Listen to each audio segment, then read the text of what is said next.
అనా ఒక సాటి మగవాడిగా నీకు ఈ మాట చెప్తున్నాను, జాగ్రత్తగా విను. నీకు ఎంత ప్రాణ స్నేహితుడైనా, నీకు ఎంత క్లోజ్ ఫ్రెండ్ అయినా నీ ఇంటికి మాత్రం ఎప్పుడు తీసుకోపోబాక. ముఖ్యంగా నీ ఇంట్లో ఆడవాళ్ళన్నప్పుడు, ముఖ్యంగా నీ ఇంట్లో నీకు ఒక అక్కో, ఒక చెల్లో, ఒక వదినో, ఒక అమ్మ ఉన్నప్పుడు ఇంకా జాగ్రత్తగా ఉండు. ఎందుకు చెప్తున్నంటే ఒక మగవాడికి మాత్రమే ఆలోచించు. నీ ఫ్రెండ్ ఆలోచన నువ్వే గ్రహించి ఎంత దూరం పెడితే అంత మంచిది. ఎందుకు చెప్తున్నానే ఆలోచించు.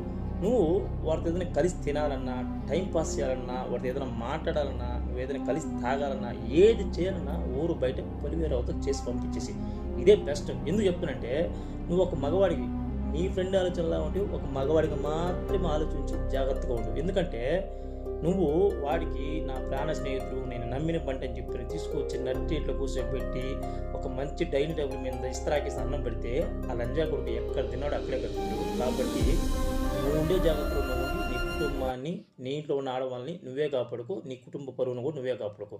జాగ్రత్తగా ఉండు.